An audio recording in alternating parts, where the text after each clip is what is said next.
เอ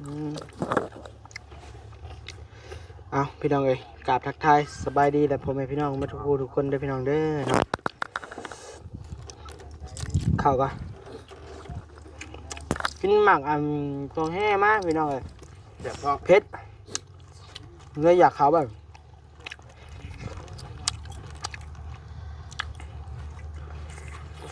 เจ้าห้าตกกลมขาม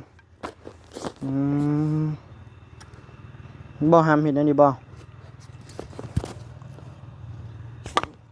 เอ้าบ่เจ็บบ่ว่าลีนี่ช่างว่าซองดูบังง่ายๆสุดนะ2 2 2 2 4 2 3 6 2 4 8 2 5 10 2 6 12 7 14 2 8 16 2 9 18 2 10 20 3 3 1 3 3 2 6 3 3 9 3 4 2 3 5 4 5 3 6 18 3 7 3 1 3 8 3 9 3 10 น้องเลยใส่เบิ้งดูเบิ้งนี่ก่อนหมูมาฮดซอยเลยโดยดุเป็น เกิ มี น น้ำได้นะเพื่อนเนาะมันก็เป็นแบบว่าคะแนนว่าบ่มีเวียกมีง่ายกับมันยืนจีดมีกระมวลได้พี่น้องเลยเอาได้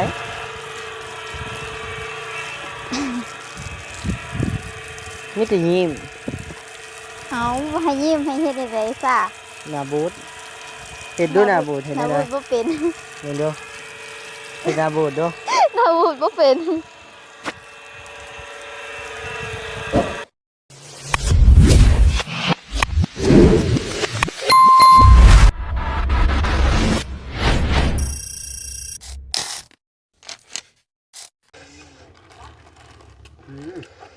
ผมพัก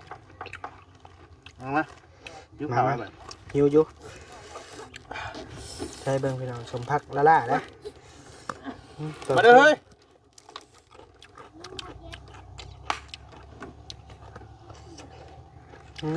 แซ่บน้องสมพักอันเมียบ่บุญนะผักเลยพี่น้องเลย มันไม่เขาไม่ซื้อเขาเหลืออยู่เขาเลย ข้าวในใส่ เบิ่งกันนะไปพี่น้องนะ โดยเอาบ่ไรเฮ็ดมาข้าวกันเนาะเย็นกินอยู่ดุมมาแล้วมาเด้อพี่น้องเด้อกินข้าวอีกแล้ว จะได้กินก็กินมัน หิวข้าวพี่น้องเลยเอาพี่น้องเลยกราบทักทายสบายดีแต่ผมให้พี่น้องมาทุกคนได้พี่น้องเด้อเนาะข้าวก็กินหมักตัวแห้มากพี่น้องเลย แบบพอ เผ็ดเลยอยากเขาแบบ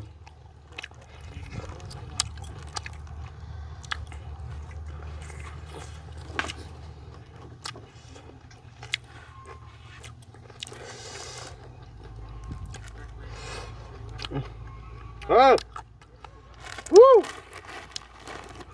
กินจมพัก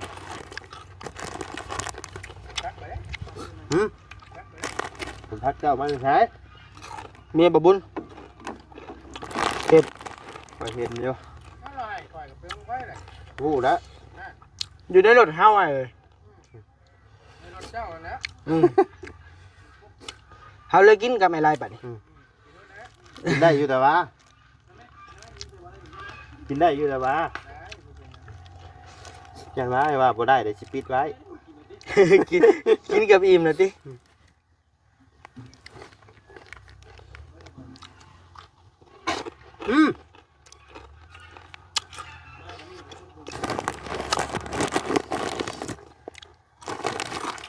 ไปพี่น้องเลยขับไปเยี่ยมไปย่ามน้องขวัญก่อนเนาะโดยไปพี่น้องเลยเดี๋ยวขอไปเยี่ยมไปย่ามน้องขวัญก่อนเดี๋ยวเอานี่ไปให้น้องๆมันก่อนน้ำพี่น้องเลยน้ำไปยิงปืนสามปุ๊บไปแต่คืนนี่ผู้เล็กไปกินข้าวกับผู้ใหญ่เพื่อนก็ไปเลาะเบิ่งแล้วจะเลิ่นพี่น้องเลยก็เลยว่าไปแวะสันยิงปืนสามปุ๊บพี่น้องเลยปลาลูกโป่งนั่นแหละพี่น้องเลยเนาะอยู่ทางใดดีบังคับเห็นยังอ่ะนะบ่เห็นบังกระโพกใจเบิ่งไอลินนะ ไอ้บอกบ่ได้ลิ้นหลายปีเลยได้เบิ่งอึ๊บเห็นเบิ่งเพศให้เจ้าบ่ใช้ปีนเอาพี่ใช้เห็นอะไรใช้คือบอกเลยทำไมจ้ะอึ๊บใช้ยิงกันเองบ่เป็นยังไงน่ะ ลม ล้มโอ้ยคือเห็นล้ม ตั้ เนี่ย งแต่ปีหอตกต้นมะขาม บ่เจ้าฮัดตกตกเจ้าฮัดตกกมะขามบ่ห้ามเห็นอันนี้บ่เอ้าบ่เจ็บบ่ว่าลีนี่ช่างว่าแท้หมอน รักยิ่งมึงและแข่ง ยิงแข่งเจ้าฮะ มันเดินบาด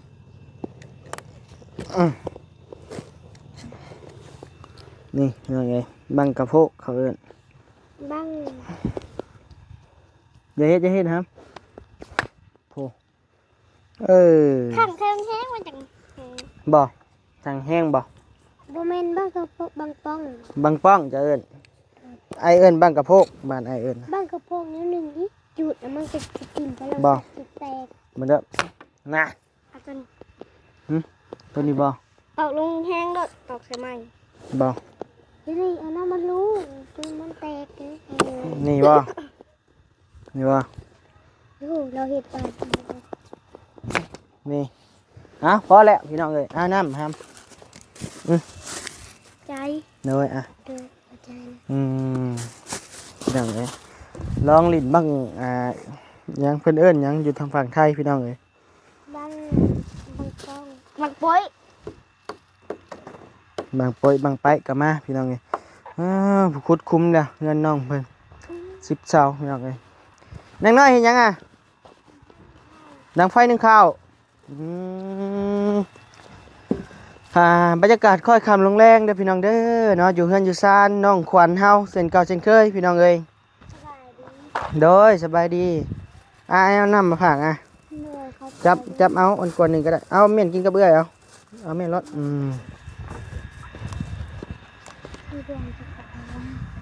โดยน้องอ้อพี่น้องเอ้ยกำลังจะเป็นสาวบ่ได้ไปเฮียนเฮียนผักเลยเนาะ เหนื่อยวันจันทร์ครับไป วันจันทร์สิมาฮอดนี่บ่ เหนื่อย โดยฮอดปอยังเลยเกาะ มอหนึ่ง ฮะ มอหนึ่ง มหนึ่ง เหนื่อย ปอโตพี่น้องเอ้ยเฮียนมมหนึ่งแล้วได้นี่อ่านเป็นอยู่บ่นาง นั่งก็ได้กันไหม อ่านยังบ่ได้ปานใดหาขึ้นมหนึ่งซื่อๆมขี้ไก่บ่ มหนึ่งขี้ไก่ เหนื่อย สำอ้ายซื่อๆเนาะเฮียนมหนึ่งแล้วล่ะบางสูตรบางหาเป็นบ่เป็นเยอะ บ่ได้กันได้ อ้าวมหนึ่งแล้วบางหายังบ่เป็นอยู่ บ่ได้เรา บ่ได้เล่า เหนื่อย ก็ไก่ฮอนเฮือน ได้ยุ่ง ได้อยู่เอาลองเบิ่งมึงดูเอา ก็ไก่ก็ เอานี่เอาไม้ก่อนเน็บเสคอก่อน เปรี้ยวใจชัวก็ไก่ก็ไข่ก็ควายก็งัวจะ ทำออกมาทีออกมานอกพี่เจ้าน่ะอาจารย์หินทำจะออกนะยับมา เฉื่อยรูด อย่าปากมันเจ้าไปลิ้นทางอื่นก่อนไปอย่าเพิ่งปากไปให้เอื้อยเพิ่นเราอันก็ไก่ฮอนเฮือนก่อนเอาว่าเบิ่งดู ก็ไก่ก็ไข่ก็ควายก็งัวจะจอกเสือก็สร้างเอายุงตะเด็กตะตาตะถุงตะทุ่งนกนกบ่แบ่ปะปะพอพึ่งพอผลพอผู้พอไผ่มอแมวยายาละดาลอลิงบ่วีห้องหานเอาโอ่งเอาเอื้อน รอละดา โดย รอละครังโมแมนใช่บ่พี่น้องเอ้ยทึกเก่งหลายพี่น้องเอ้ยบางสูตรบางซองดูบางง่ายๆสุดน่ะ 212 234 236 248 250 260 274 286 298 210 3 313 326 339 342 355 358 37 31 38 34 39 37 30 30 4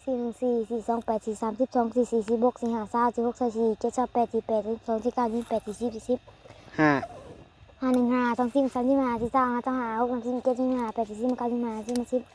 ใช่บ่เป็น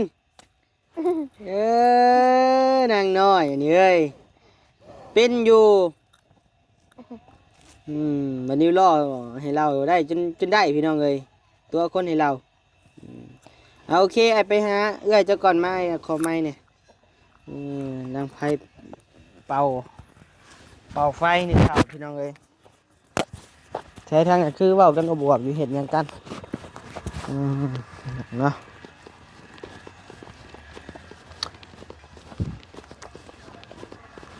ใส่ต่อหลุดจักเราซึบพากันเห็นยังพากันเอ็ดพิเลอร์อยู่โตใหญ่เลยเนาะไวดีอันนี้ใหญ่ไวเว้ยพี่น้องเอ้ยซาลี่ก็ขึ้นแล้วนี่พี่น้องเอ้ยเอาคนนะก็บันนี้ฮดได้เลยเนาะเอาถอยางฮดก็ได้เนาะบันนี้เนาะ โดย น้องเลยใส่เบิ้งดูเบิ้งนี่ก่อนหมูมาฮดซอย โดย โดย ดุเกิน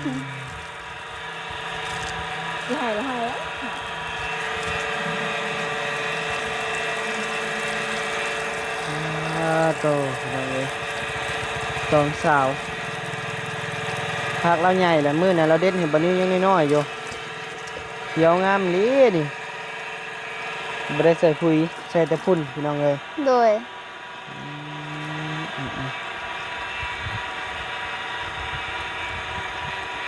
เอียงกกยังอันนี่ ผักกระเทียม ผักกระเทียม โดย กระเทียมเป็นหัวนี่บ่ โดยเป็นกีบอันนี้ เดี๋ยวไปแล้วมันใหญ่มากเป็นหัวบ่ หัวมันบ่ใหญ่มันแบบมันบ่มีฝุ่นใส่แล้วก็บ่ได้ใส่ปุ๋ยนะมันก็เป็นหัวน้อย ไอ้ฮดมึงดูแกก็บ่ฮดแต่ตัวไหน ๆยังฮอดตัวนี้บ่แล้วนี่ ฮดเดี๋ยวนี้ก็ได้นี่ โดย ต้องฮดมันท่วมบ่ ฮดให้มันเปียกๆซื่อๆนี่ ได้เลยเบิ้งสิฮดซอยเสร็จตายหมดพักบัดนี้บ่เป็นหยังบ่ โดยบ่เป็นหยัง นั่นเลยใครแต่น้องเพิ่นมีน้ำได้เนาะพี่น้องเนาะมันก็เป็นแบบว่าคะแนนว่าบ่มีเวียกมีงานก็มันยืนสิเดี๋ยวมีกระมวลได้พี่น้องเอ้ยเอาได้เปียกได้เห็ดได้พอบ่ โดย เนาะอันก่อน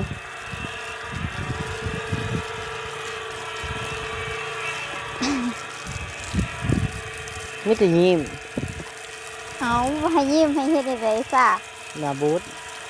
เห็ดดูหน้าบูดเห็น หน้า ได้ บูดบ่เป็น เห็นดูเห็ดหน้าบูดดู หน้าบูดบ่เป็น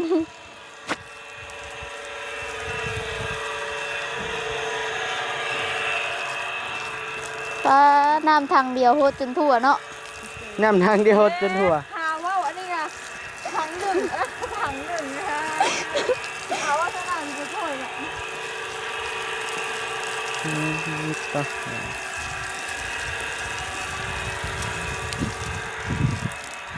ปลูกใหม่บ่นี่ก่อน โดย ยี่ยังอันนี้ ปลูกมะทั่ว ไอ้สัญญากับเจ้าไว้ลืมเลยว่าชื่ออันมักทั่วมักแตงไว้จะปลูก แน่บ่สำคัญเนาะ นั่นนะเรานะ แต่ก็มีตัว ไอ้บริมาเด้บริมาหลายมือแหละ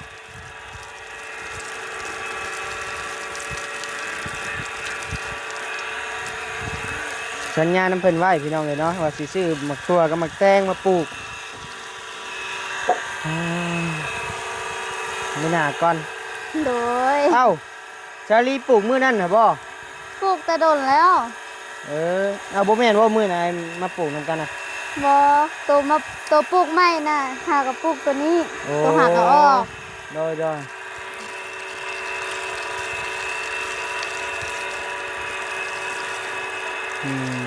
เลยถ้าน่ะรถหนึ่งข้าวหนึ่งน้ำลูกเราดีได้พี่น้องเลยเนาะแบ่งเรียกกันเฮ็ดเลยนะแบบสบายเลย อะไรเลยไม่ชื่อเลยน้ำชิ้นทอดเทียมค่ะ ใช่สาเลี้ยงควายเลี้ยงงัวสบายดีเด้อพูนอันให้คักพูนั่งสบายดีแขวคือว่องนั่งแขวว่องเป็นยังแขวคือว่อง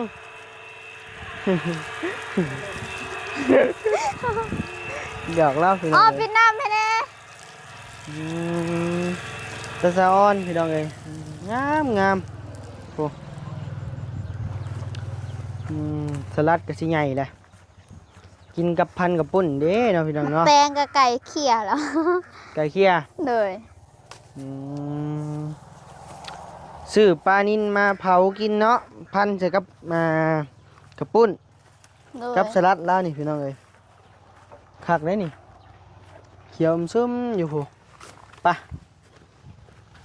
ใส่คือยิ้มดูแท้เฮ้อมือนี่เฮ้อเป็นจังได อ้าว เฮ้อ บ่ได้เป็นจังได้กะ ชบก็คือแดงงามแท้มือนี่ฮะว้า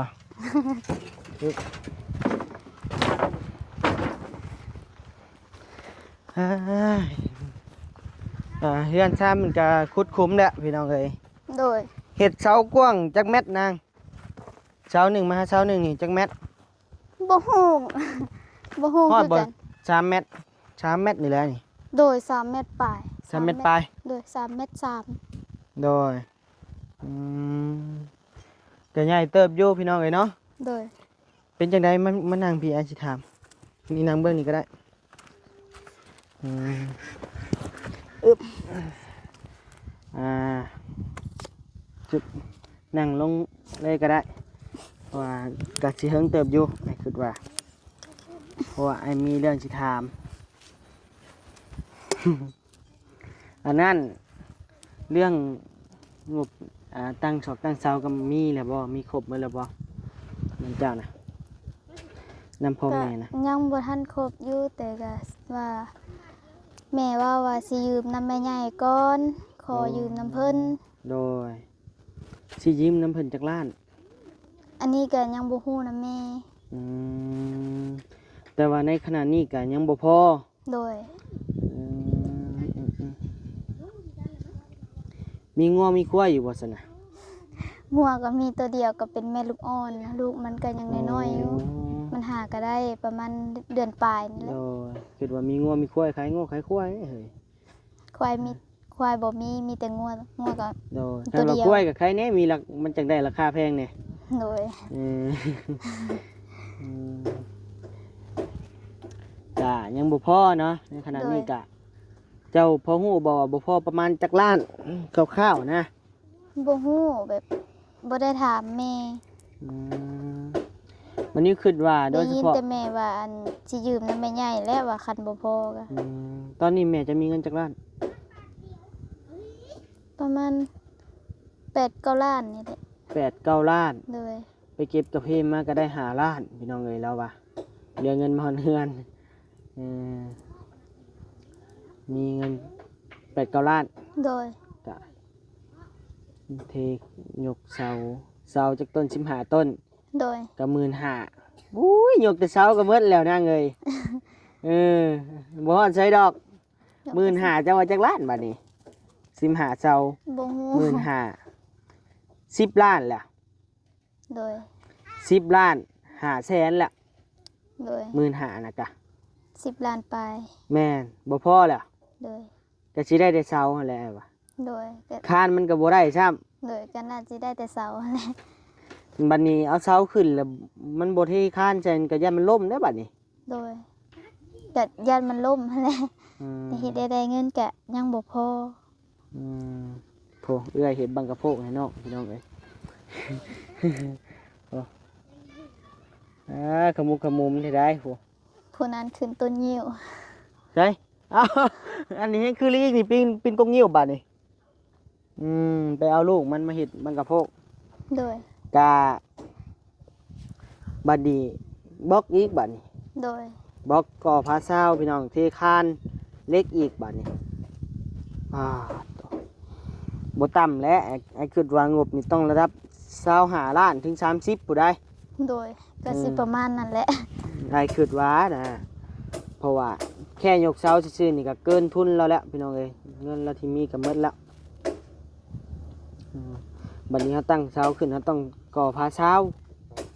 หยุดคานไว้อีกบัดนี้ย่านเสามันล่มเด้ โดย ก็จังหวะบ้านนี้พี่น้องเอ้ยทางภายกันยังบ่มีข่าวดีเข้ามาบ่ซั่นน่ะ ยัง มีแต่ทางบ่ยาวเขามามอบให้มื้อนั้นเนาะ โดย พี่น้องเอ้ย